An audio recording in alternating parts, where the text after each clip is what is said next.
Bonjour, vous êtes sur Optimac TV et comme à chaque lecture, je vais vous rappeler que nous sommes un groupe de presse totalement indépendant qui avons décidé d'œuvrer pour la diffusion d'informations à un maximum de personnes.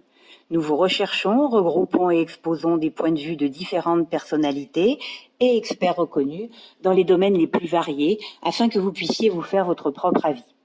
Nous vous proposons donc une expérience multimédia avec des magazines en kiosque, des magazines numériques et webzines, des vidéos à regarder et des podcasts à écouter n'importe où et au moment le plus opportun pour vous.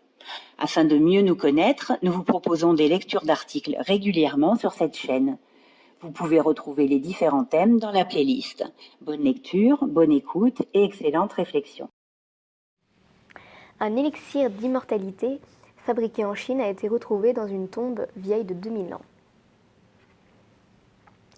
Des chercheurs ont découvert en Chine un pot en bronze contenant encore une importante quantité d'un liquide qui, après analyse, se révèle être la concoction d'un mélange qui était considéré à l'époque comme un élixir d'immortalité. La quête pour l'immortalité est loin d'être un sujet récent, mais les méthodes de recherche ont bien changé au fil des siècles. Alors que de nos jours, la science et la technologie permettent au moins d'améliorer significativement l'espérance de vie, les chercheurs misaient il y a quelques siècles sur le domaine de l'alchimie pour atteindre leur objectif. Les plus vieilles traces de cette pratique datent du IVe siècle avant Jésus-Christ en Chine, où des archéologues ont découvert dans une tombe datant de plus de 2000 ans, se trouvant dans un site proche de la ville de Luang, aux côtés de nombreux pots d'argile et toutes sortes d'artefacts, un récipient contenant plus de 3,5 litres d'un liquide jaunâtre. En sentant l'arôme d'alcool qui s'y dégageait, les chercheurs pensaient qu'il s'agissait de vin, ce qui aurait été fort probable car il était employé pour les rituels et les sacrifices. Mais l'analyse du liquide a montré qu'il contient du nitrate de potassium et de l'alunite, deux composés décrits dans d'anciens textes taoïstes pour la fabrication d'un élixir d'immortalité. C'est la première fois qu'une substance médicale de l'époque, qui devait avoir des propriétés d'immortalité, a été découverte.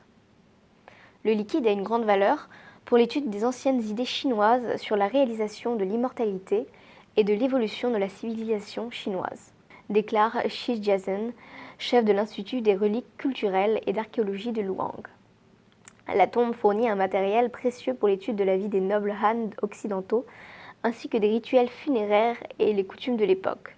Nul ne doute à présent que ce mélange ne possède aucune propriété bénéfique, bien au contraire.